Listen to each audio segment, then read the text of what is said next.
Bienvenidos a otro Literariamente. Ya para terminar este año 2025, es nuestro último encuentro, aunque tenemos todavía un encuentro pendiente en León, porque sabemos que, bueno, no sé si sabéis que este programa Literariamente pues ha expandido un poco fronteras y ahora pues estamos de momento en la provincia de León. Y bueno, para empezar pues agradecer como no a Lumbe, que está Carmen hoy aquí con nosotros, a Fundación Manantial, al Hospital Ramón y Cajal, que somos coorganizadores de este ciclo Literariamente. Y no sé si hoy está por aquí la doctora Ibáñez, bueno, la doctora Marisa Palacios, que creo que van a venir también. Y bueno, vamos a terminar el ciclo de este año con un tema pues muy interesante, también apasionante, difícil de introducir y de dar rigor científico, ¿no? Porque es algo, vamos a hablar de vínculos y eso nos atañe un poco a todos. Y bueno, lo hemos denominado las fronteras entre el amor y la amistad. Y vamos a hablar de este tema con dos compañeros especialistas que son Mariano Sigman y Rosa Molina. Empiezo por presentar a Rosa Molina. Ella es psiquiatra en el Hospital Universitario Clínico San Carlos de Madrid. Hizo la tesis en la Universidad Complutense en colaboración con la de Melbourne. Actualmente es profesora asociada a la Complutense y compagina la actividad clínica e investigadora con la labor de divulgación. Seguro que muchos la seguís en redes. Doctora Rosa Molina en Instagram y de pie a la cabeza con su hermana Ana Molina. Y bueno, es colaboradora de medios como Radio Nacional de España y Radio Televisión Española. Ha publicado 2 libros de divulgación, Una mente con mucho cuerpo y Tus microtraumas, con la editorial Paidós, que os invitamos a leer. Muchas gracias, Rosa, por aceptar esta invitación. Y tenemos a Mariano Sigman, que él nació en Buenos Aires, doctorado en neurociencia en Nueva York, ha hecho un postdoctorado en ciencias cognitivas en el College de Francia, es autor de La vida secreta de la mente, El poder de las palabras y coautor de Artificial, todos ellos publicados por la editorial Debate. Tiene una extensa carrera de divulgación en España y en América Latina. Y bueno, y el libro que también seguro que sale mucho en el debate es este de Amistad, que ha escrito junto con Jacobo Vergareche y que también os animamos a leer, donde bueno, pues todos queremos ser amigos de ellos dos para ir a esas fiestas y a esas cenas en esas casas con gente tan interesante hablando pues del tema que vamos a hablar hoy, ¿no? Que es de la amistad y también del amor. Como decía, es difícil introducir un poco este tema. Para preparar un poco esta conversación, accedí a un escrito de Guillermo Altares en El País que decía que es imposible teorizar científicamente por qué, entre todas las personas que conocemos, solo unas pocas se convierten en nuestros amigos. El misterio de la amistad no es tan distinto al del amor. Nunca sabremos por qué ocurre, pero lo reconocemos fácilmente cuando pasa. Es verdad que es un mundo, como digo, un poco subjetivo, ¿no? Y hoy lo que queremos es darle rigor científico, aunque cada uno probablemente hable de sus subjetividades, ¿no? Y por introducir también este tema, ¿no? Pues yendo un poco a la filosofía, que aparece mucho en el libro de Amistad, ir a los clásicos, pues ya Platón en su obra El banquete distingue 4 tipos de amor. El amor, el eros, que es ese tipo de amor pasional, romántico, erótico. El amor filia, que es el amor de amistad. El amor basado en la afinidad, en la confianza, en el respeto. Y luego otros 2 tipos de amores, como es Storge, ¿no? Que es el amor familiar, el amor de los afectos, padres e hijos, hermanos, incluso a una mascota, que de ese ya hemos hablado en numerosos literariamente, y el ágape, que a lo mejor es un amor del que tenemos que hablar ahora que está tan de moda otra vez el mundo espiritual, ¿no? Y otra vez en todo lo que estamos viendo un poco mainstream del amor un poco divino, esa necesidad otra vez de espiritualidad en nuestra sociedad, que sería ágape. Pero hoy lo que vamos a hablar aquí es del amor, de los 2 primeros tipos de amor, de eros y de amistad, y para ver dónde empieza uno, cuándo termina otro. Y podemos también introducir el tema con Kundera y su libro, ¿no? Que habla de la diferencia entre el peso y la levedad, ¿no? Que el amor es más peso y la amistad quizá es más libertad, más levedad. Y no sé si empezando por esa distinción entre amor, peso, amistad, levedad, podemos empezar a marcar un poco esas diferencias y esas similitudes entre los 2 sentimientos o conceptos, entre el amor y la amistad. No tienes el micrófono, lo tienes tú, como quieras. ¿Voy yo? ¿Sí? Bueno, primero, muchísimas gracias a ti, a la Fundación Lumbe, a todos los que organizan esto, a la librería Alberti, es preciosa, nunca había estado aquí. Muchísimas gracias por ser anfitriones de esto y a todos los que han venido aquí. Hay un clima estupendo, ya se ve, y me alegro mucho de poder participar. me voy a tomar el atrevimiento porque me siento obligado de empezar como manifestándome como... además es muy difícil que yo esté muy en contra de algo, pero lo estoy de la frase justo con la que has arrancado. Yo te juro que soy una de las personas que tiendo como a encontrar en cualquier visión sobre las cosas el punto para acercarme y para entenderlo, pero empezar diciendo que es imposible teorizar científicamente sobre algo, sea lo que sea, me parece que es casi un oxímoron. O sea, no hay nada más posible que teorizar científicamente sobre algo. Luego, es posible que eso puede decir que es una búsqueda inefectiva, que no es la mejor manera de acercarse a algo, que no es la única, que hay otras, que no deberíamos olvidar que la experiencia, la poesía, el arte nos dan maneras de arrimarnos a algo, y además hay una larguísima tradición de es imposible teorizar científicamente sobre X. X en un momento fue el cielo. O sea, nadie podía teorizar científicamente, el cielo era algo divino y misterioso y poético, y el anhelo de Galileo por entender que habían lunitas que giraban alrededor de Júpiter, y a través de eso entender que nosotros no éramos el centro del universo, era pagano y era herético, pero además lo era no solo para los religiosos, sino que también lo era para aquellos que declamaban que era imposible teorizar científicamente sobre eso. Yo creo que hay mérito en general en teorizar científicamente sobre algo, humildemente, porque yo creo que la ciencia es humilde. Y no es una máquina de producir verdades ni de dar respuestas. Yo cuando veníamos hoy con un guión venía asustado porque decía, o sea, van a esperar justamente que digamos un montón de verdades alrededor de algo de lo que apenas nos aproximaremos a algunas ideas que en el mejor de los casos tengan una mínima utilidad o una mínima luminosidad. Pero eso no impide el camino. Y entonces esta idea de que hay dominios que son dominios de lo poético o de lo espiritual, y que hay dominios que son dominios de lo científico. Justamente, Alfonso, tú lo dirás luego, supongo en psiquiatras también ha sido como un asunto muy largo, lo de... entonces, simplemente quería empezar con esa idea de que yo creo que la amistad... Porque además creo que justamente es un poco lo que estamos haciendo hoy, nos estamos preguntando sobre algo en lo que todos tenemos experiencia. O sea, si tú das una charla sobre física cuántica, das una charla en la cual casi todo el mundo no tiene intuiciones y vienes y cuentas algo, pero vosotros habéis convocado aquí para hablar de algo que todo el mundo ha experimentado. O sea, todo el mundo ha experimentado el amor, todo el mundo ha experimentado la amistad, todo el mundo ha leído, ha visto películas, ha escuchado canciones. Eso no quita que en todo ese repertorio de maneras de tratar de entender nuestras vidas y las vidas de los otros, el ejercicio analítico, el ejercicio de pensar con otros, el ejercicio de pensar pausadamente, te diría hasta en cierta manera el ejercicio de experimentar, que es algo que es propio de la ciencia, el de ensayar, el de tratar de entender, el de conjeturar alguna teoría, que al final todos lo hacemos. Cuando tú dices, para mí la amistad estás haciendo ciencia, una manera muy preliminar de ciencia.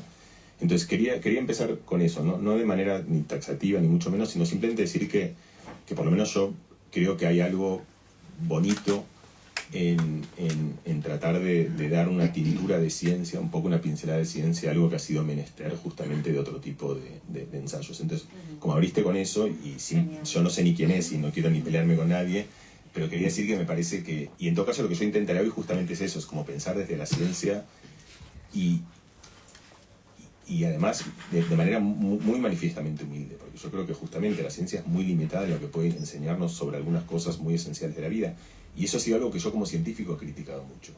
A mí me llama mucho la atención que, por ejemplo, decías que iba a hacer una pregunta, ¿cuántas? Traíamos como 30 preguntas y yo le he dicho a Patricia, vamos a dejarlo en 5. Dilo, terminé de decirlo, porque yo soy argentino. Entonces, bueno, habíamos coincidido en un foro previamente. Cada vez que hablo ahora me siento pésimo. Listo, bueno, a ti, Rosa, venga, ya. Me callo. No, está bien. Yo, en realidad, le decía a Patricia, bueno, en primer lugar, agradecer la invitación a Fundación Manantial, a LUMEC por el patrocinio y desde luego, el poder estar aquí, ¿no? Un evento que he seguido de cerca y al que, bueno, pues sigo con admiración, así que es todo un honor poder estar aquí con estos grandes compañeros. He de decir que mi primer conflicto de intereses, como solemos hacer en los congresos, es que cuando me dijeron la temática de la charla de hoy, pues dije, bueno, a mí el amor no es mi expertise, no soy especialmente buena, ni en lo personal, ni me dedico a ello en el campo de la psiquiatría, pero bueno, si queréis que yo me aventure en esto, pues traeré, ¿no? Algunas temáticas, algunas reflexiones. Y esto es lo que traía. En realidad eran muchas preguntas para Mariano, que no sé si tiene más experiencia en la amistad y en el amor, pero yo quería empezar con una frase de Albert Camus, que él viene a decir que la amistad puede convertirse en amor, pero el amor en la amistad nunca. En realidad, con esta frase introduce una jerarquía de relación entre lo que es amistad y amor, ¿no? En el sentido de que cuando una amistad progresa algo más, pues luego, como dice también Zygmunt Bauman, que le hemos traído por aquí en su libro Amor líquido, pues a veces se forma, es como si unos componentes se mezclaran y formaran una aleación cuando ya, ¿no? Surge el amor, que luego no se pueden separar, ya no vuelve a ser lo mismo, ¿no? Entonces yo creo que Albert Camus se refiere a eso. Sin embargo, recientemente también escuchaba a tu amigo Jacobo Vergareche decir que el tiempo corre a favor de la amistad y corre en contra del amor. Es decir, una relación de pareja con el tiempo es más probable que evolucione a la amistad, que es algo posible, ¿no? Entonces, yo me he encontrado con estas dos frases, estas dos posiciones, y quería conocer la opinión de Mariano sobre esto. Otra salvedad que yo haría es que, y de hecho tú misma Patricia lo has hecho, es que uno pone por un lado el amor y por otro lado la amistad, pero hay un montón de tratados que son los cuatro amores de los griegos, o los cuatro amores de C.S. Lewis, entre los cuales la amistad es una de esas formas de amor. Entonces, yo digo, en esta jerarquía tú estás poniendo, por lo menos en mi imaginario, el amor es una cosa muy grande que abarca un montón de cosas, entre las cuales está el amor romántico, que es lo que creo que nosotros entendemos como la acepción inmediata del amor, y otras formas de amor, que son el amor a tus hijos, el amor a un amigo, el amor a un dios, el amor a una planta, el amor, y todas esas formas forman categorías que son mucho más difusas de lo que uno imagina también, y donde las cosas muchas veces, yo creo que hay, es decir, de los griegos que nos marcaron estas ideas de los ideales, ¿no? Estas grandes categorías, que son categorías que son útiles cognitivamente, porque tú entiendes, vale, ¿qué es lo nuestro? ¿Que somos amigos o somos pareja? Bueno, a veces no lo sabes, o sea, somos hermanos o también somos amigos,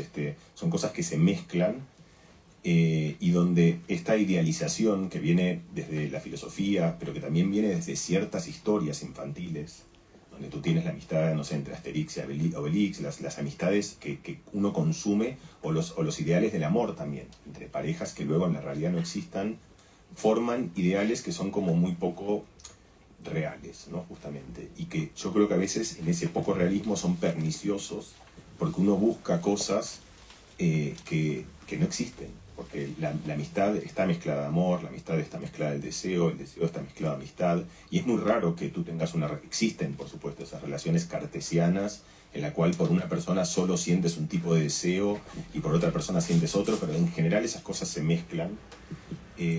Y la segunda cosa, en respecto, hoy me voy a pelear con bastantes, ahora me voy a pelear con Camus, que es más fácil porque no está aquí es una pelea bastante simple. Pero estos nunca, yo también sería un poquito desconfiado, estos tan taxativos, porque al final forma parte de algo más grande, que es que uno de su experiencia privada saca conclusiones muy grandes, ¿no? Nunca seré capaz de hacer esto, o nunca tú podrás tener una relación así. Nunca en la historia de la humanidad, en la historia antropológica de todas las distintas sociedades que se han formado con distintos lenguajes, con distintas matemáticas, con distintas cosmovisiones, con distintas músicas. Es decir, yo creo que también parte de lo que hemos ido aprendiendo, y ahí vuelve la historia de Galileo, con la ciencia, es un gesto de humildad, de entender que nuestra experiencia no es toda la experiencia, que quizá tenemos que ser un poquito más humildes. Nosotros con Jacobo, cuando escribimos este libro Amistad, yo te tengo que aclarar que tampoco soy un experto. Uno presume que cuando uno ha escrito un libro sobre algo es porque uno es un experto. Este fue un libro que declaradamente en la primera página nosotros decimos, es distinto, yo he escrito otros libros donde sí soy experto en aquello que he escrito. Pero este fue un libro que es un ensayo a la antigua de un intento. Es un intento, son dos personas que se juntan a pensar con todo su empeño sobre algo y con toda la fuerza y con todo el detenimiento que pueden sobre un tema que les conmueve, pero los cuales no vienen estudiando hace 40 años.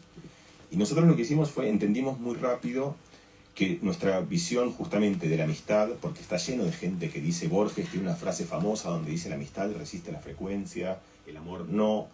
No es cierto que la amistad sea indiferente a la frecuencia, también lo sabemos todos. Luego, es decir, está plagado de iluminados y sobre todo iluminados que escriben muy bien, que son los iluminados más peligrosos, porque uno tiende a confundir lo bello con lo cierto, entonces cuando te dicen algo de una manera muy bonita, en general tú presumes que es cierto, entonces de repente Camus te dice algo que es bonito, como una frase muy bonita, entonces te dices, y es Camus, entonces dices, vale, debe ser verdad. Pero él está hablando de una experiencia bastante limitada, es decir, el que sea un buen escritor no lo convierte tampoco en un sabio sobre los vínculos humanos. Y este ejercicio científico de a veces desconfiar también un poco de eso, de desconfiar del que tiene una enorme autoridad intelectual, creo que está más o menos bien. Y en particular, lo que nosotros hicimos con Jacobo fue, nos dimos cuenta que nuestra mirada también estaba muy limitada, y entonces hicimos este famoso banquete en el que trajimos a 70 personas, que incluían niños, niñas, ancianos, ancianas, gente rica, gente pobre, gente que ha vivido bien la amistad, gente que ha vivido mal la amistad, gente que es famosa y se le acercan para ser amigos, gente que no tiene amigos, gente...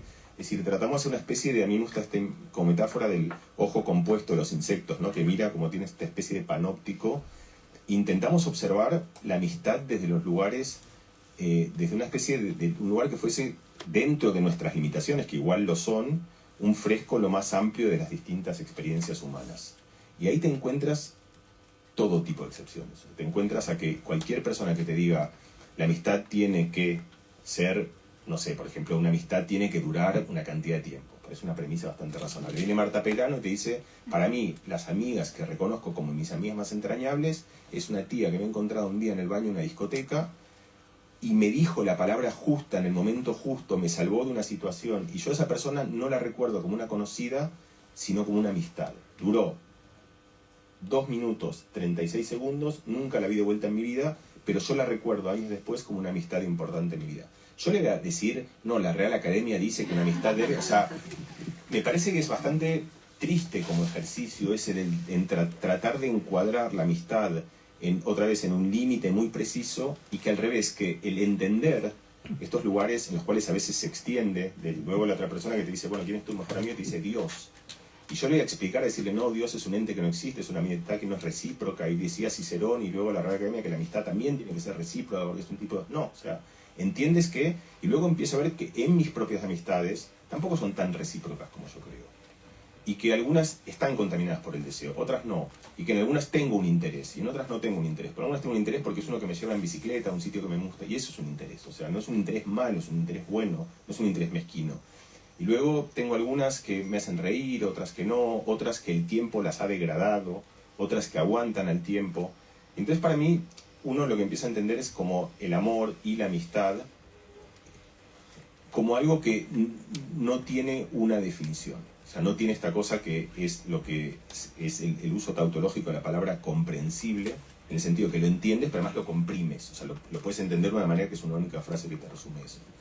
Entonces, es larga la respuesta, pero mi respuesta a Camus es que yo diría que no solo creo que eso no es cierto, y podemos buscar ejemplos, sino que creo que ninguna frase que empiece diciendo es imposible que, y luego siga con algo de la amistad, creo que encontraremos casi, si buscamos un poco en el cúmulo de las experiencias humanas, un ejemplo que refute esa conjetura. Como no te ha convencido la frase de Camus, yo te he traído la tuya. También me puedo convencer, ¿eh? A ver qué te parece. Aquí la vamos a pensar todos. Tranquilamente. Mariano dijo, existe un consenso de que el deseo sexual pone a prueba la amistad, y cada uno resuelve esa circunstancia aceptando esa tensión como una de tantas pruebas de la amistad. Yo, en relación a tu frase, pues estas últimas semanas he hecho un banquete estilo lo que tú has hecho con tu libro, con familiares y con amigos.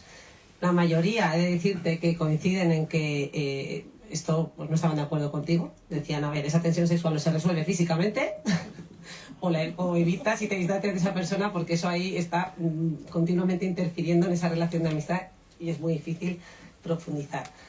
Yo entiendo que tu frase invita a pensar en la amistad como una potencial relación también romántica y sexual.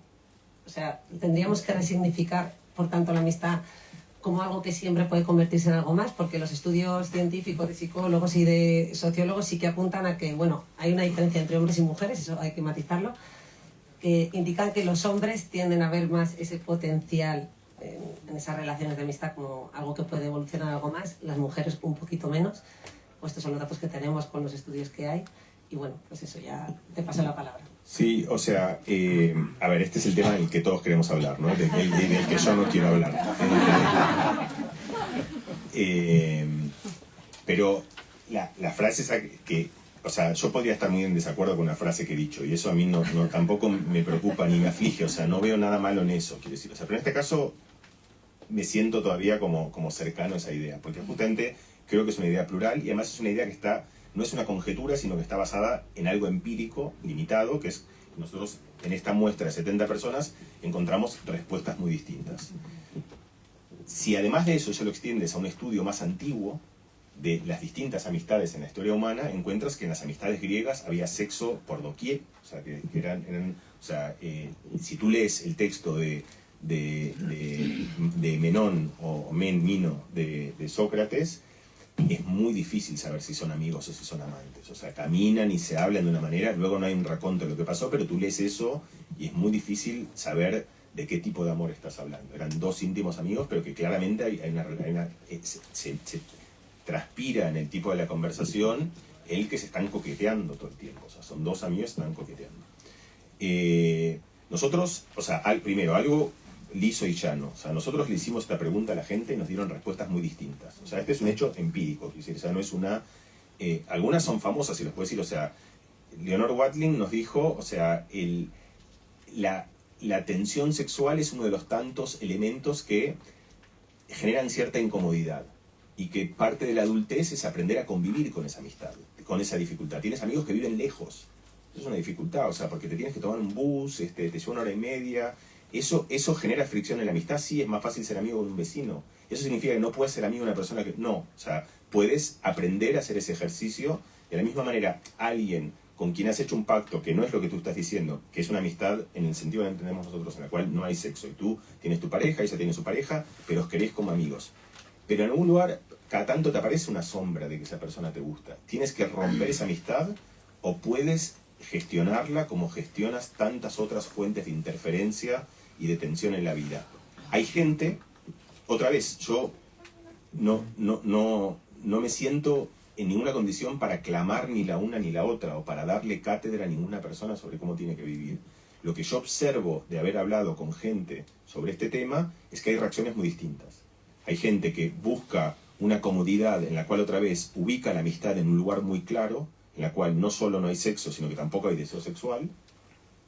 Hay gente que la ubica en un lugar en el cual dice, siento ese deseo y no lo ejerzo, y aprender a no ejercerlo es parte de las tantas, como también aprendo que delante de ciertos amigos me he visto de una manera, tengo otros amigos con los que estoy cómodo, amigos con los que, no sé, si quieres, hay temas también, otros temas de la intimidad, que luego aparecen en el libro, que son tirarse pedos o no tirarse pedos. Uno tienes amigos con lo que lo haces, otros con lo que te lo aguantas, y aguantas el esfínter porque en el código de esa amistad, de la misma manera que uno aprende que con ciertos vínculos tienes que hacer un esfuerzo porque tienes una incomodidad, también o tienes amigos que tienen un lugar oscuro y que también aprendes a... Y ahí, a mí por lo menos, que es lo que para mí es fértil otra vez, a mí no me interesa, nunca me interesa el lugar normativo de explicarle a alguien cómo tiene que vivir la vida. Lo que para mí es interesante es observar desde las distintas experiencias posibilidades que a lo mejor no se te habían ocurrido, para que luego las consideres y digas, bueno, esto es un restaurante al que quiero ir, es un sitio al que para mí estaría bueno agregar este plato en el menú de mi vida. Y es interesante para mí como idea. A mí, en el transcurso de estas conversaciones, me pasó mucho el que gente me haga ver cosas que me hagan ver a mí que en mi universo de amistades, que por supuesto es muy limitado también, había lugares en los cuales me resultaba interesante extenderme, porque veía que alguien tenía una manera de pensar la amistad que a mí no se me había ocurrido. Entonces, yo siento que no puedo resolver el de si la amistad es incompatible con el deseo o no. Mi opinión personal es que no. Porque yo creo que el deseo justamente es muy líquido además. O sea, que el deseo uno no sabe exactamente por dónde empieza y hacia dónde va. Y de hecho, como tú decías, lo último que agrego, porque creo que este es un tema que justamente que nos convoca un poco y que reúne, hay estudios científicos, estos son divertidos, por eso los traigo, estos a lo mejor Rosa tú los conoces bien y se relacionan con lo que tú decías, estas diferencias, que es muy común cuando se estudia, o sea, hay estudios que son muy simples, ¿no? Que tú juntas un grupo de amigos y entonces le preguntas a Pedro, ¿tú crees que Ana te gusta? Y Pedro dice sí, o sea, Ana, yo le gusto a Ana bastante. Luego le preguntan a Ana, Ana, ¿a ti Pedro te gusta? No, o sea, Pedro es un horror, o sea, no me gusta nada. Estas confusiones existen en la vida y generan todo tipo de malentendidos. Pero una de las cosas que están estudiadas es que la amistad es propensa a estimular este tipo de confusiones en una dirección muy particular, que es que la gente, y más los hombres que las mujeres, suele pensar que sus amigas gustan de ellos, como decimos nosotros, o sea, que ellas, en fin, ¿entendéis? Pero aquí la ironía. Esto hace que muchas veces que piensa, claro, yo le gusto, se lance hacia eso, porque muchas veces uno se lanza al vacío, pero es raro, en general uno se lanza más a situaciones donde sientes que te vas a un lugar donde hay alguien que te va a coger con cierto cariño. Lo cual hace que muchas veces esas relaciones terminen dándose, porque a lo mejor justo había un azar y un momento y había una situación. Entonces este estudio lo que termina mostrando es que hay una lupa distorsionada de la amistad que hace pensar que hay un deseo mayor que el que en realidad existe, pero que esa distorsión muchas veces lo que termina haciendo es que genera parejas que nunca hubiese existido. Entonces, a lo mejor hay un camino ahí, que de hecho eso forma parte de un montón de tradiciones, que tú, o sea, hay gente, un colega de trabajo, lo ves el primer día y no te gusta, no te cae bien, y luego empiezas a recorrer camino, y un día dices... Entonces, que eso pasa en la amistad, de vuelta, yo me atrevería a pedir que levante la mano, si a alguno le ha pasado alguna vez, que algún amigo una vez uno ha dicho, o sea, yo le voy a levantar porque me ha pasado, o sea, un día que de repente dije, caramba, me gusta, o sea, y no es el fin del mundo tampoco. No voy a levantar la mano para no comprometer a nadie, pero sospecho que habría muchas manos levantadas. Por seguir un poco el hilo, Mariano, de este tema, que yo creo que es el que mucha gente se pregunta, ¿no? Pues es verdad que si vamos a los datos, ¿no? Lo que dicen un poco los estudios es que hay un 68% de las parejas que podríamos calificar románticas que han empezado con una relación de amistad, y en la población, en las personas LGBTQ+, hasta un 85%, ¿no? O sea que ahí habría una posibilidad de esa transición. Y si ya nos vamos a la perspectiva un poco evolutiva de psiquiatras como Pablo Malo, que siempre tiene ideas bastante ingeniosas que seguro que le tienes ahí en el radar, o si no te animamos a seguir. Es que estudiando un poco este tema me pareció muy significativo esto que él dice, que entre hombres y mujeres heterosexuales siempre va a haber, según él, desde la perspectiva evolutiva, una tensión sexual latente que puede no resolverse en el plano sexual, pero sí intelectualizarse o pasarlo a un ámbito más de amor, pues que no tiene por qué actuarse, ¿no? Y pasarlo a un ámbito de amor más romántico. Pero que esas amistades pueden funcionar como posibles parejas de recambio, ¿no? Desde esa perspectiva evolutiva, que además...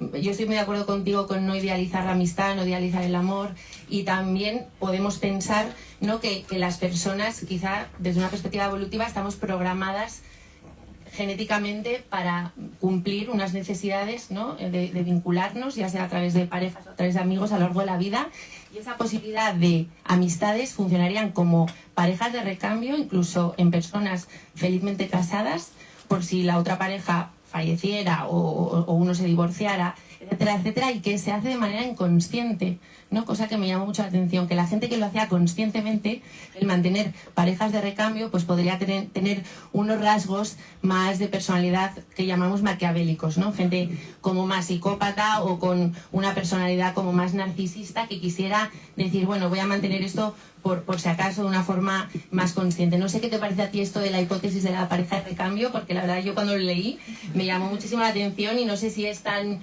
igual que uno, ¿no? Como se puede un poco identificar como en las películas, ¿no? Cuando Harry encontró a Sally con esas situaciones que luego vemos cómo se pueden resolver mejor o peor, pero en esto de la pareja de recambio, ¿tú qué opinas? O bueno, Rosa, que se diga para ti. Pero me está dando también, que yo quiero aprender hoy también, o sea, yo venía a aprender hoy, no. Ahora también te pero,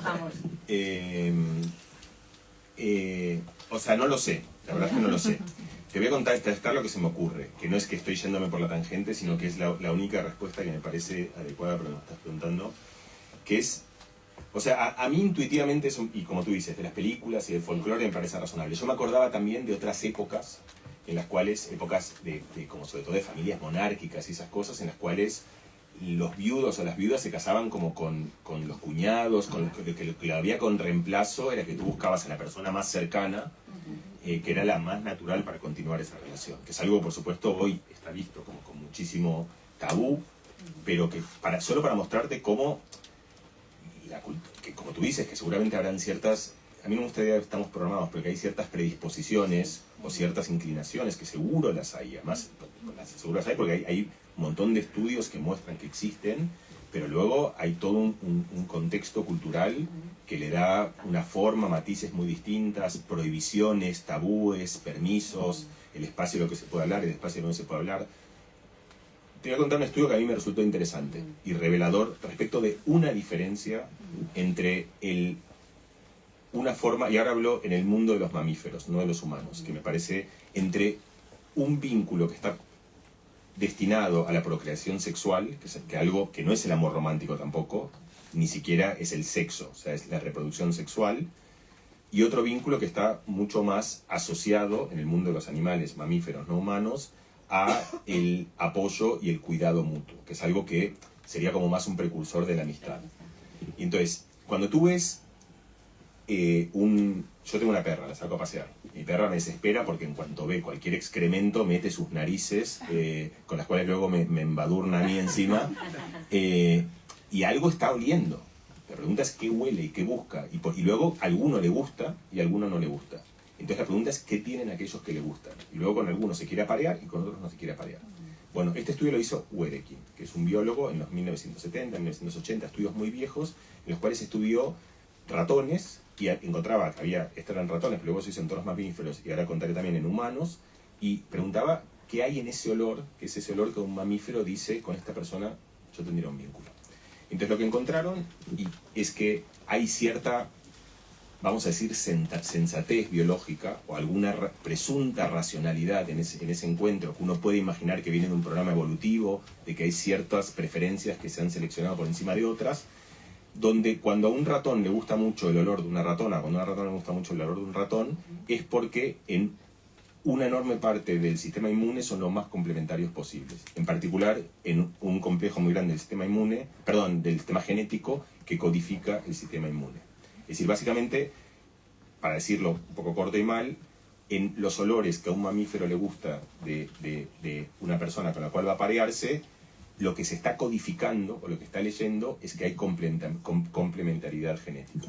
Esto es lo que descubre Wedekind. Este estudio después se hace en hombres y mujeres, o sea, y se encuentra exactamente lo mismo. Es una especie de, lo puedes pensar como una especie de Tinder olfativo en el cual está hecho así, o sea, hay un montón de tíos que se hacen personas heterosexuales, en este caso particular, se puede hacer en cualquier combinación, y la combinación esta se hacen tíos que lo que hacen es durante 2 semanas tienen una camiseta, no se ponen desodorantes, no contaminan, y se ponen todas esas camisetas en una mesa, y luego viene una mujer y huele y dice,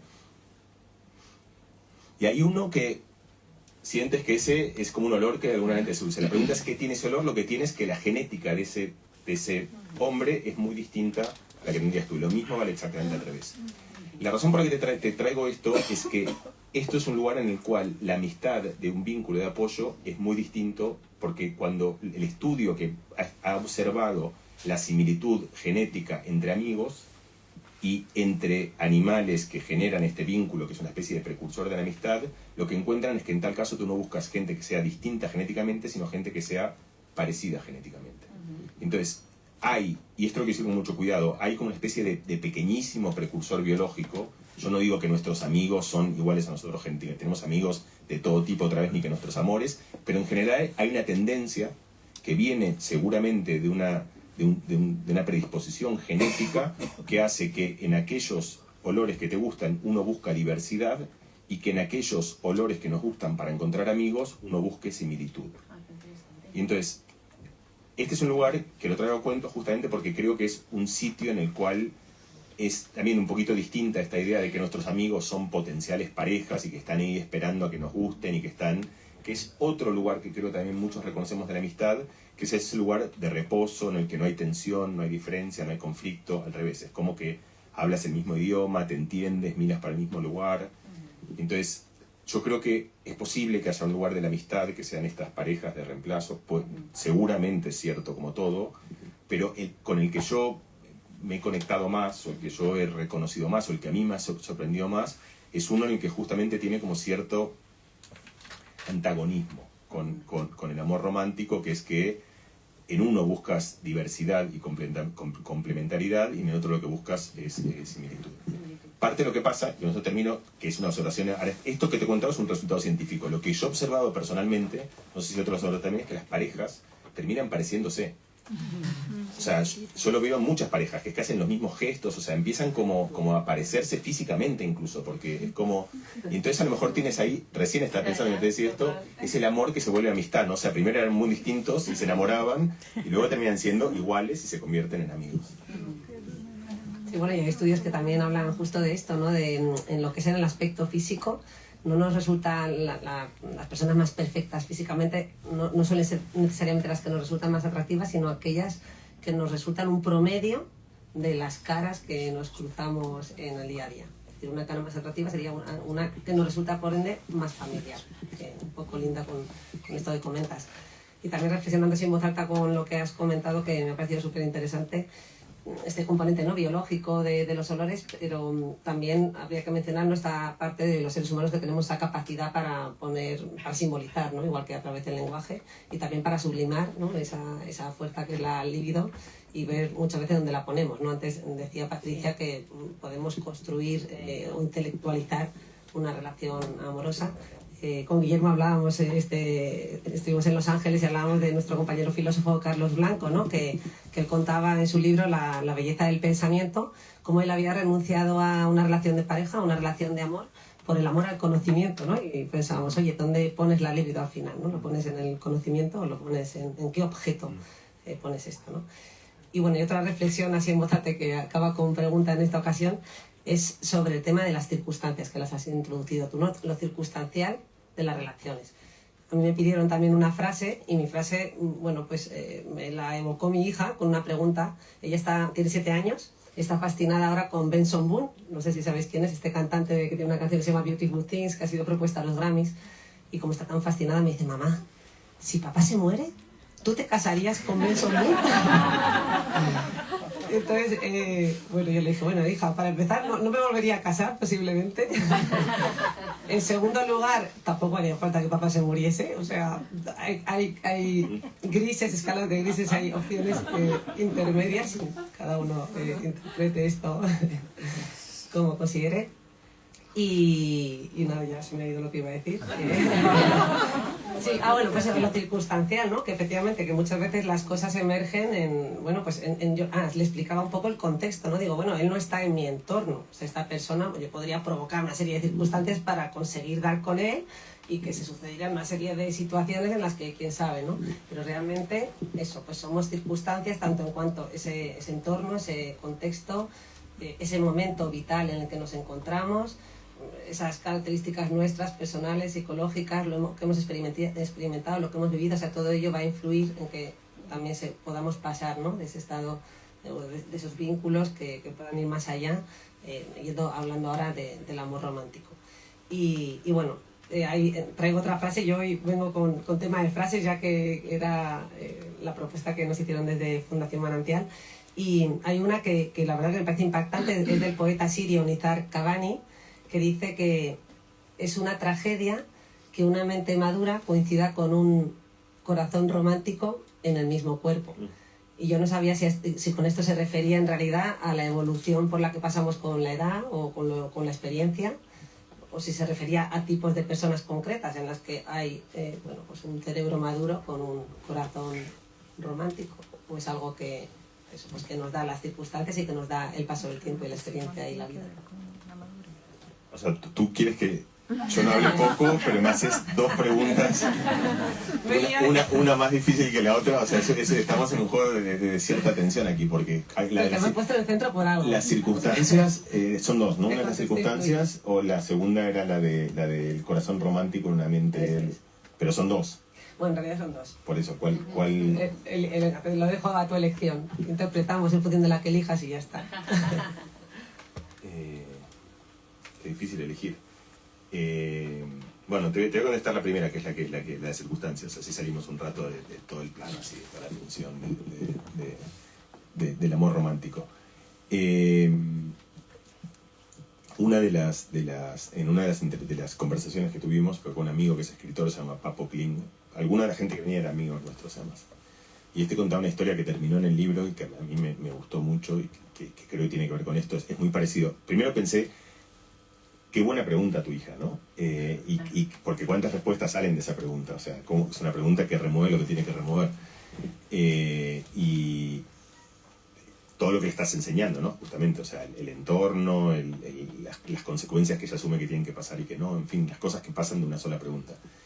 Este contaba que el hijo, esto era poco después del Mundial pasado de fútbol, estos son, como yo, argentinos afincados en España hace mucho tiempo, ya casi más españoles que argentinos, los hijos sobre todo, que han crecido aquí, han nacido y crecido aquí, son grandes, pero que cuando vuelve a pasar esto, revive una argentinidad que no saben exactamente lo que es, ni qué significa.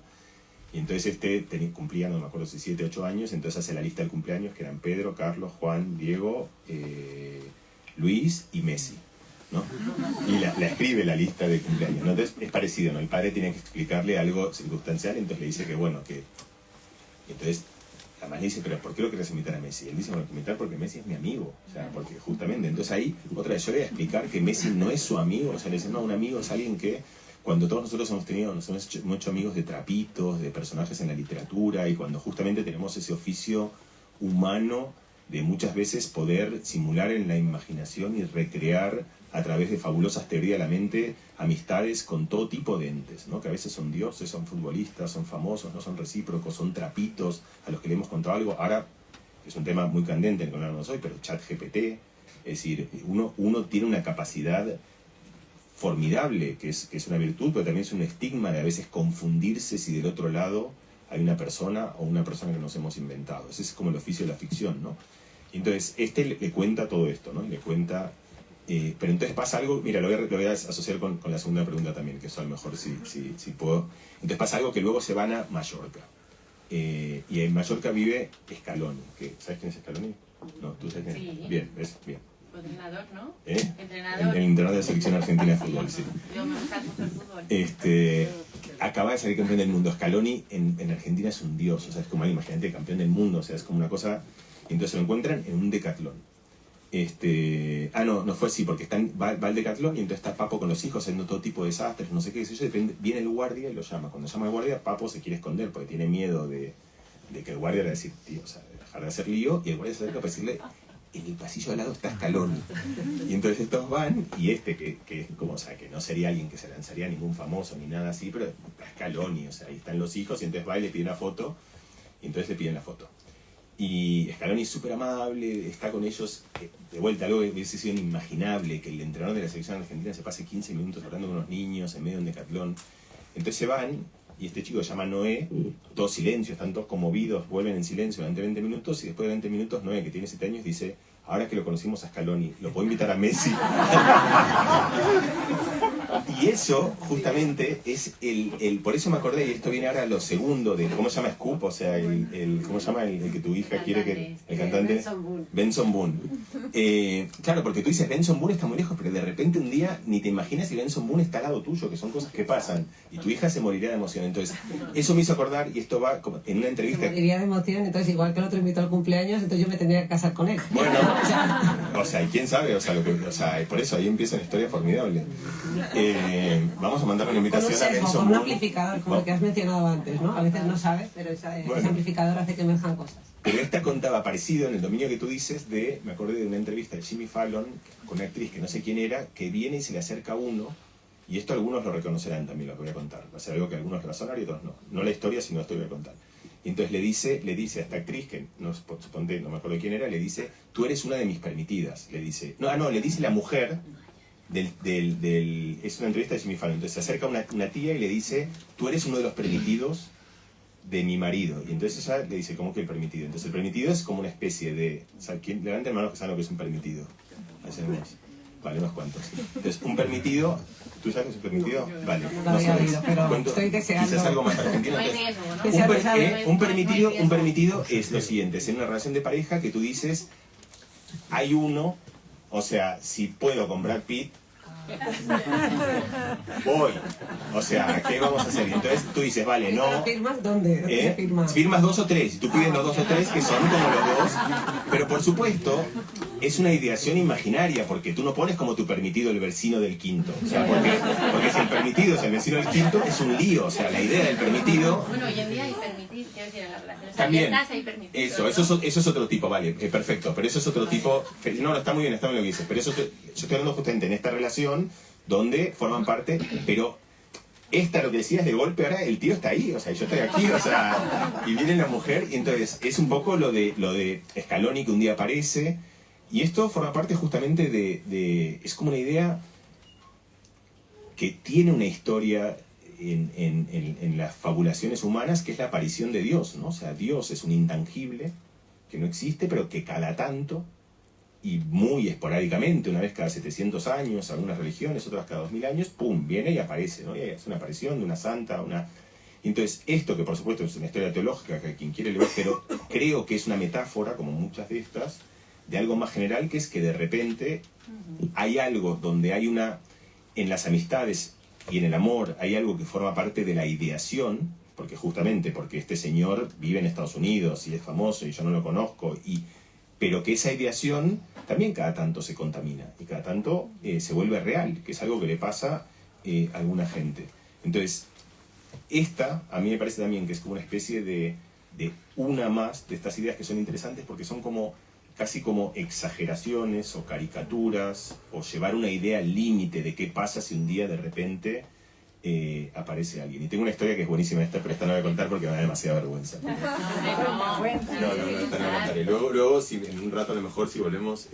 No, que ha dicho los permitidos y los no permitidos. Este es de los no permitidos, es decir, que vas a contar una historia y luego no contarla.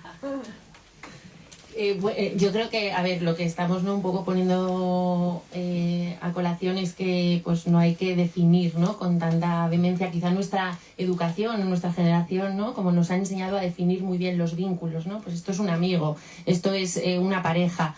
Creo que las generaciones jóvenes, ¿no?, pues están cambiando un poco las reglas del juego, no tienen tanta necesidad de definir qué son, ¿no? Y además pasan más, o sea, con más facilidad de un vínculo a otro sin tanto trauma, ¿no? O sea, incluso pues dentro de las relaciones de amistad, pues a lo mejor pueden tener un encuentro sexual y vuelven a ser amigos, ¿no? Que es esa fluidez de la que se habla, ¿no? Luego podemos hablar de otros riesgos de la sociedad contemporánea, pero yo creo que eso es un avance, ¿no? Porque en el libro lo reflejas muy bien, Mariano, por ejemplo, cuando entrevistáis a Laura Ferrero y dice, no, yo estoy acostumbrada o pienso que tengo muchos amigos, y luego piensa, bueno, pero yo cuando quedo con ellos me tomo un agua con gas, ¿no? Entonces a mí eso me hizo como pensar, ¿no? Cómo estamos educadas, ¿no?, las mujeres también en poner como freno, ¿no?, a eso, cómo nos han educado en otra generación, y ahora los jóvenes creo que vienen un poco para romper esas reglas. Luego también creo que la forma en la que amamos o la forma en la que también construimos relaciones de amistad pues puede tener mucho que ver también con el tema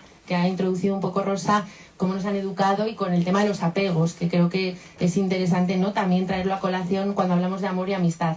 Y dentro de los apegos, pues es verdad que hay personas quizá con apegos que llamamos a veces más inseguros, donde sufren confundiendo esos vínculos por sobre todo cómo se resuelve eso luego, ¿no? Por ejemplo, personas con apego evitativo, se dice que pueden tener relaciones de amistad donde empiecen a percibir amor y digan, uy, no, me tengo que frenar. O personas con apego ansioso, pues dudan mucho y a veces pues meten la pata, ¿no? Y yo creo que eso nos puede un poco introducir esto de cómo resolver, ¿no?, estos conflictos. Yo creo que quizá me aventuro un poco a decir, ¿no?, como dentro del campo de la psicología, que creo que hay que ser consciente de ellos, ¿no?, para empezar. Que hay mucha gente que también en esa confusión pues pasa, ¿no? El otro día estábamos en Huesca un poco hablando de esta conexión con las emociones y también la dificultad a veces de actuar sin pensar antes, ¿no?, sin reflexionar. Creo que es bueno que las personas reflexionemos, oye, pues estoy empezando a sentir algo, esto cómo lo empiezo a resolver, pongo un poco en riesgo la amistad o no, o me aventuro a decirlo, la responsabilidad afectiva de la que tanto se habla, ¿no?, ahora, y no tener miedo a hablar, ¿no?, porque quizá en esta sociedad líquida, que si queréis también introducimos un poco el tema de los vínculos ahora, pero que hay dificultad como para esa confrontación, para ese sentarnos delante y decir, bueno, pues esto cómo lo resolvemos, ¿no? No sé qué opinas de cómo resolver cuando hay esta confusión de vínculos. Ya sé que nos has dicho que no tienes ¿no? Como la sensación de tener que dar lecciones, pero lo que un poco percibiste en este libro, un poco la gente cómo lo resuelve esto. No, está bien, y además aprovecho para aclarar que, o sea, efectivamente, yo siento que no doy lecciones y menos lecciones imperativas, pero sí creo que uno tiene la obligación, o por lo menos la esperanza de cuando piensas en algo, de dar ideas, ¿no? Ideas, que luego esas ideas tú ves cómo las incorporas, cómo las interpretas, que es un poco algo, yo empatizo mucho con lo que tú decías recién, ¿no? O sea, el ser consciente, ¿no? O sea, el hacerte consciente es como regalarte una idea verbalmente para que algo que flotaba un poco y que de alguna manera ocupaba tu vida, tú de repente entiendes que eso es algo sobre lo cual puedes actuar, porque es consciente, tomas... Nosotros, cuando hicimos el libro, fue un poco accidental todo, ¿no? Y empezábamos, decidimos escribir sobre esto. Una vez que decidimos escribir sobre esto, nos dimos cuenta que teníamos que hacer una indagación. Esa indagación la hicimos de esta manera, Jacobo porque le gustaba comer y cocinar. Luego yo me di cuenta que a mí, en el fondo, lo que estábamos haciendo era genuinamente un experimento en el sentido de que traíamos gente, les hacíamos preguntas, sacábamos... Y luego cuando terminas un experimento científico, de los cuales he hecho muchos, tienes un menjunje de datos y tratas de encontrar sentido, porque tratas de encontrar, bueno, qué conclusión... Todos los artículos científicos terminan con una conclusión, ¿no? Esa conclusión es una especie de... Tú observas lo que has analizado, descubierto, y tratas de armar una historia compacta de todo eso. Nosotros hubo un momento que fue un poco frustrante porque era esta idea que un poco yo he contado aquí y que ha parecido de una cosa justamente muy líquida la amistad, ¿no? Que es poliforme, que puede ser breve, puede ser larga, entonces, pero también es un poco frustrante porque tú dices, bueno, entonces la amistad es cualquier cosa al final, y como que no. Lo que para mí fue como el descubrimiento, y lo que para mí fue como más conmovedor en todo este proceso, fue que hay algo que tiene forma en la amistad, pero que no tiene signo, te diría. Entonces, lo que yo creo, lo que nosotros observamos en nuestro experimento y que concluimos, creo, de manera en nuestra muestra muy categórica, es que todo el mundo está de acuerdo en cuáles son los asuntos de la amistad. Nosotros los llamamos en un momento los ejes de la amistad, luego los temas de la amistad. Son las direcciones en las cuales, si tú tienes que pensar una amistad, tú dices, bueno, tiene un poco de esto, no tanto. Entonces, esos ejes son, uno es el tiempo. Hay amistades de toda la vida, hay amistades de la adultez, hay amistades que terminan, hay amistades que empiezan. Todo el mundo entiende que el tiempo es un ingrediente de la amistad. Luego, si tú dices, para mí las amistades son como los bilbaínos, tienes amistades de toda la vida, fenómeno, esa es tu amistad. Si tú eres como Marta Peirano y dices, a mí me gusta tener la liviandad de algunas amistades, o eres como una persona que nos contó que tenía 80 años y nos hablaba de las añadas, ¿no? Y decía, yo cada 10 años cambio de amigos, porque es como una cosa biológica en la cual en este nuevo ciclo de amigos encuentro una nueva identidad y soy otra persona, y yo que me suelo mover por el mundo, entendí eso porque yo reconozco mis 30s y mis 40s y mis 20s, y tengo amigos que han sido transversales y que son importantes, pero también tuve amigos que fueron muy importantes, que aparecieron en los 40 y no antes, porque no me miraban con la lupa de quien yo fui de niño ni de adolescente, y que justamente pude empezar. Entonces, otra vez, yo no te digo que tienen que ser largas o cortas, lo que te digo es el tiempo es importante, es un ingrediente importante de la amistad. La lealtad es un ingrediente, pero eso no quiere decir que las amistades tengan que ser leales, porque viene Santiago Archunov y te dice, la amistad es el lugar en el cual aprendes a ejercer la traición. O sea, justamente la amistad es un sitio que está plagado. David Cantoya, un amigo, un día que vinieron todos a lo que armamos, que fue salvo David Cantoya, que un día nos llama y dice, había que con vosotros a las 12, pero me hacen una reunión de trabajo muy importante y a ellos no me puedo decir que no, y a vosotros, como sois mis amigos, os puedo cagar. Eso es la amistad. Y nos cortó. O sea, justamente un amigo es alguien, y desde pequeños, los niños en el fútbol y las niñas también se empujan, se pegan, se desafían, y entonces uno, y además no solo aprendes hasta dónde puedes tirar, también aprendes de lo que puedes volver y lo que no. Aprendes el perdón. ¿Dónde ejercitas el que hay cosas de las que se vuelve? Es decir, mi hijo, que supongo que no será el único, cada tanto, muchas veces venía y me decía, ya no soy, con este no seré nunca más su amigo. Y a los 3 días volví a ser su amigo. Ese ejercicio de algo que parece irreconciliable, que luego lo aprendes a reconciliar, ¿con quién lo haces? ¿Con el profesor de geografía? Lo haces con un amigo. Entonces, decía Santiago Archunov, la amistad es un sitio en el cual casi no es que admite la traición, es que se ejercita la traición. Entonces la lealtad es otra dirección. Otra dirección es la reciprocidad o la simetría. Otra vez aparecen una idea muy antigua, que es que una amistad tiene que ser, de hecho aparece en la RAE, no es recíproca. Pero luego tú miras las amistades más emblemáticas de la historia de la literatura, o de la historia de, no sé, Quijote y Sancho Panza, es la amistad más asimétrica del mundo. O sea, uno le da a uno locura, el otro le da contención, uno lo eleva por encima de lo imaginable, el otro lo retiene.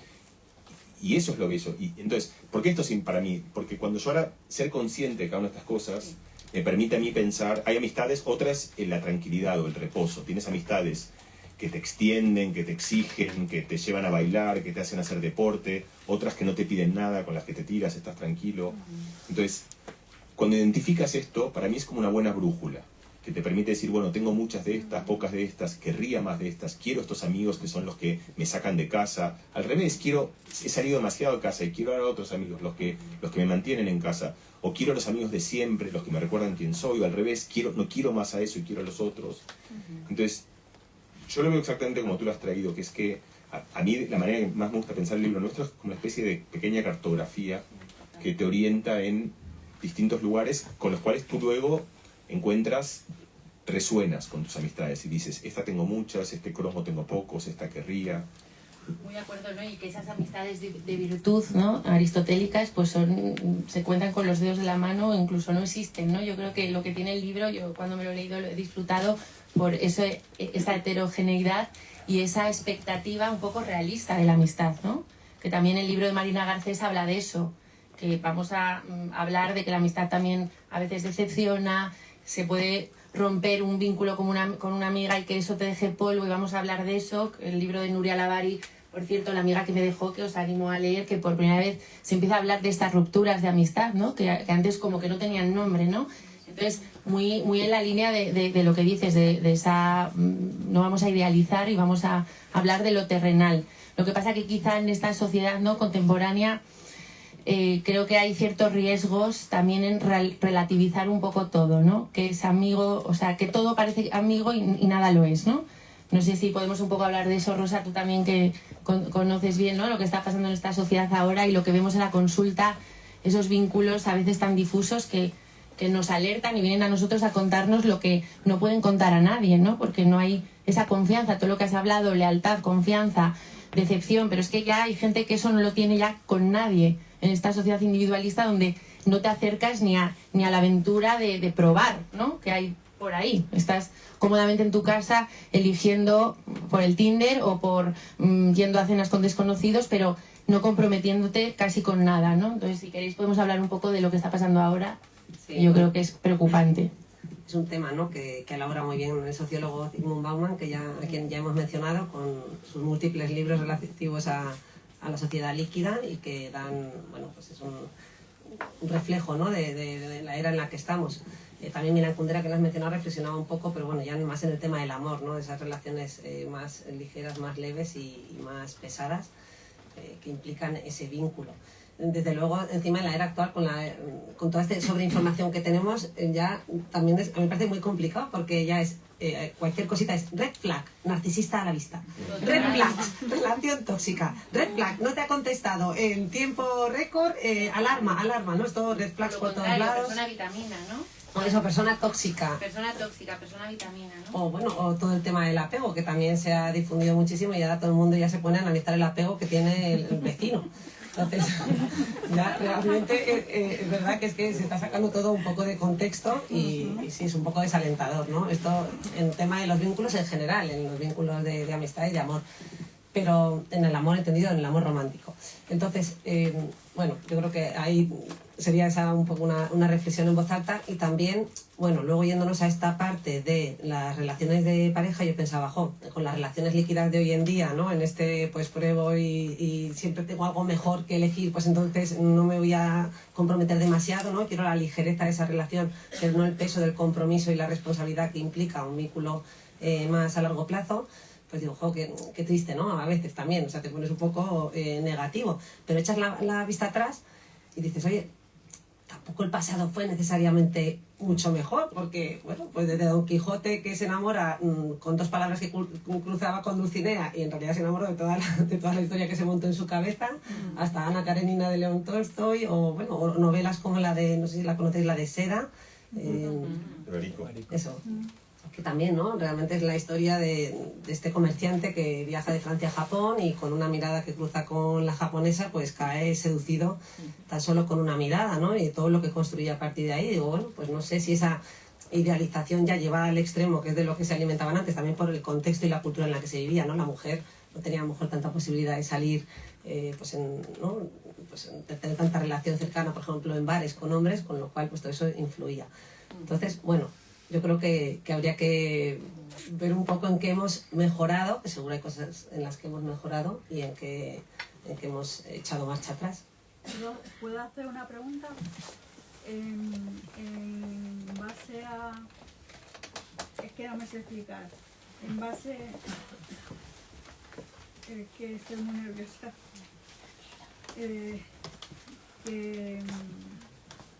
Pasarle un micro. Ah, claro. Que en el contexto de las personas tóxicas, en referencia a la amistad y al amor, ¿qué se puede hacer para que no surjan esos problemas? No sé si se me ha entendido. Claro. Esto para o sea, yo soy un teórico. Bueno, es una pregunta muy amplia, ¿no? Quizás aquí lo que estábamos lanzando era una mirada más a cómo, casi era una crítica a esto de las relaciones tóxicas, porque la sensación es como que muchas veces si alguien te deja o te decepciona de alguna manera, ya lo tachamos de tóxico. Y bueno, para empezar, las personas no son tóxicas o son personas vitamina. En realidad, la relación, el tipo de relación que tú tienes con esa persona es lo que llamaríamos, ¿no? Una relación tóxica, lo que se establece, el cómo te comunicas, el compromiso que hay, no tanto la persona en sí, ¿no? Entonces, quizás la respuesta es esa, que más bien huiríamos de este tipo de términos y que nos fijaríamos más en conductas repetidas, en patrones repetidos de esa persona, de cómo nos trata y cómo se vincula a nosotros, y eso es lo que catalogaríamos como tóxico. Y si lo vemos, pues bueno, pues claro, habría que pues coger distancia, un espacio para pensar, reflexionar y ver cómo nos podemos relacionar mejor, si podemos hablar con esa persona abiertamente de esta circunstancia en la que nos encontramos. No sé si te has referido a relaciones de pareja o de amistad. De ambas, ¿no? Pues yo creo que en ambos casos sería hacer este trabajo reflexivo, ¿no? Analizarlo desde la distancia, porque muchas veces si estás muy emocionalmente implicado en esa relación del tipo que sea, al final nos resulta muy difícil el poder pues valorar cuán tóxico ha sido este comportamiento, que nunca nos quedaríamos en un comportamiento, ¿no? Serían, repito, ¿no? Patrones repetidos, o así es como lo valoraría yo. No sé qué opina Patricia. Vale, gracias. Muy de acuerdo. Y no sé si podemos dar paso ya, ¿no? Que creo que ya son las 8, a las preguntas. Sí. Sí, creo que meforema, creo que se llma, ¿no? La segregación, si se puede llamar así, que da al hombre, en el caso heterosexual, a la mujer y que ella capta, entonces y que ella capta, ¿no? Se llama eso, así, ¿no? Y que ella capta, entonces uno tiene que estar preparado, sería muy breve, uno tiene que estar preparado para escuchar te gusto y para contestar inmediatamente mucho más de lo que yo me imaginaba. Quien lo probó quiere ser mi novio, quien lo probó lo sabe. Pero yo lo que quería preguntar era las fronteras. ¿Es bueno delimitar las fronteras entre la relación erótico-sentimental de pareja con la relación, por ejemplo, materno-filial? En la relación de pareja, pues, no sé, por mencionar, ¿no? Cosas, acotar el asunto, pues, yo qué sé, esto, aparte del sexo, claro, o un revolcón, como quiera uno llamarlo, esto, pues la confidencia, la amistad, ¿no? El ser amigo, en su amplio sentido de la palabra, ¿no? Y eso, la relación materno-filial, entre un hijo y una madre no puede ser nunca amigo, ¿no? Nunca puede ser un confidente, en el sentido de la tecnología, ¿no? De una pareja, ¿no? Gracias. ¿Conviene delimitar las fronteras? ¿Cuál es la pregunta? Perdón. ¿Conviene delimitar las fronteras? Bueno, depende para qué, ¿no? No sé. Depende para qué, ¿no? No sé si se refiere a tener claras esa distinción de vínculos, pues para tener roles más claros, por ejemplo, ¿no? Yo creo que un poco de saber delimitar es bueno, ¿no? Porque a veces, como decía, puede surgir puede surgir una excesa confusión, ¿no? Y también cuando hay una excesa el botón rojo. Abajo. Sí. No, Cuando hay abajo. una... Ahí. Ah. Correcto. O sea, yo creo que sí que tiene que haber una limitación, pues, en el sentido de hacer consciente qué significa para nosotros ese vínculo y cuál es nuestro rol.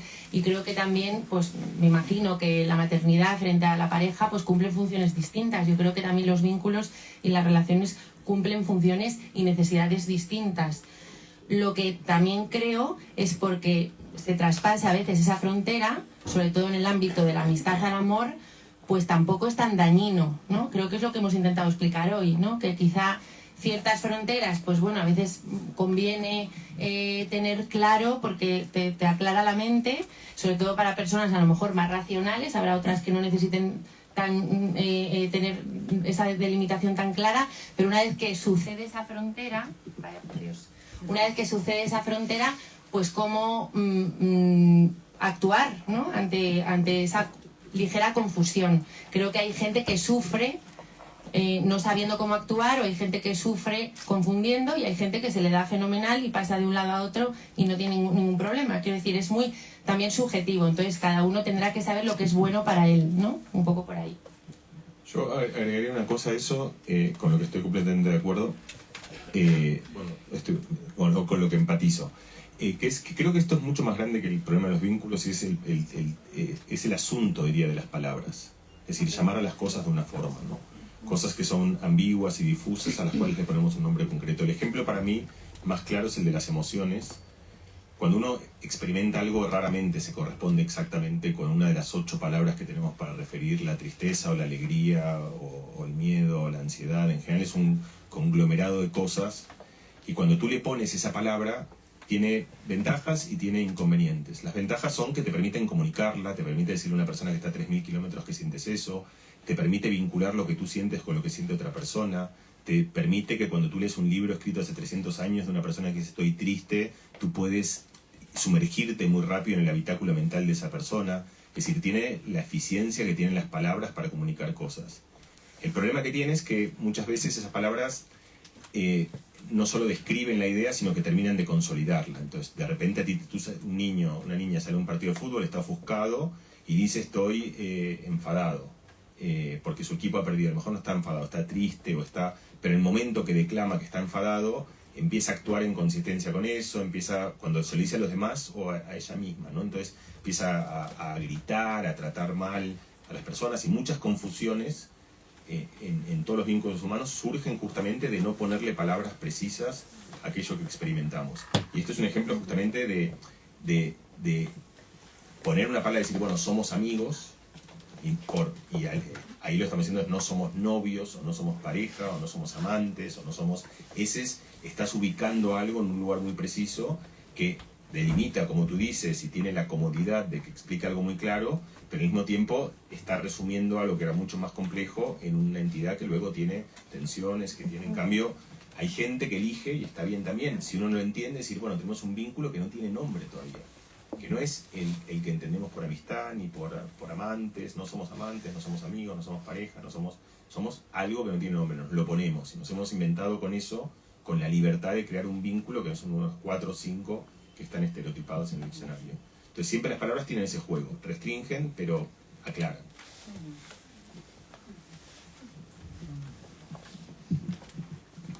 Hola, buenas noches. Ahora mencionabas las emociones como parte de lo que se pone en juego, entiendo. Dentro de este ensayo o relevamiento, ¿cuáles fueron las grandes emociones vinculadas a la amistad? Porque entiendo la amistad atravesada por la emoción también generaba esta confusión o la dificultad de plantearnos esto. ¿Es una amistad por el tiempo, por esto, por aquello? ¿Es difícil cuestionar una emoción? ¿Y cuáles son las que atraviesan la amistad? Que por ahí es lo que determina que uno sienta o no amigo o amiga a otra persona.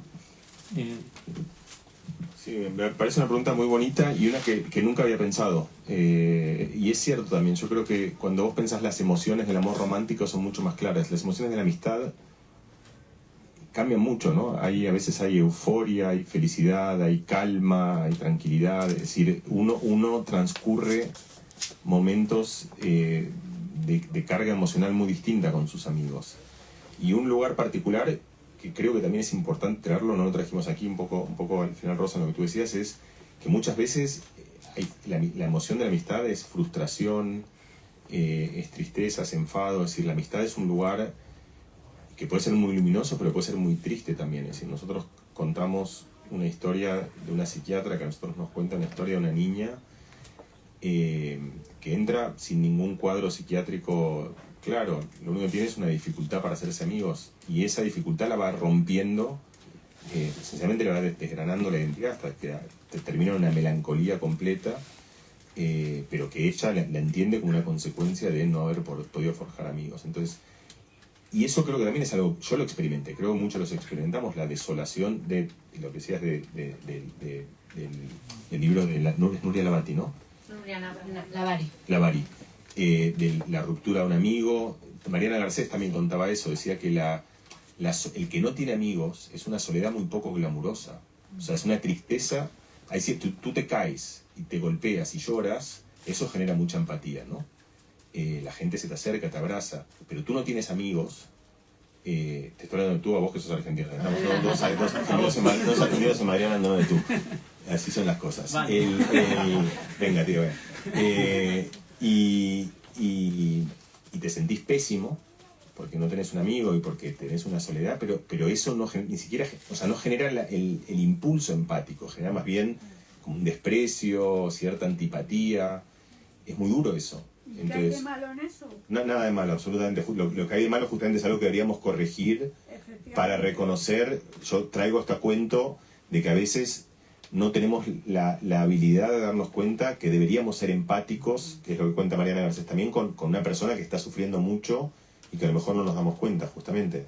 Al revés, eso debería ameritar toda la compasión y toda la condolencia, porque son cosas que pueden ser muy duras. Y que lo digas.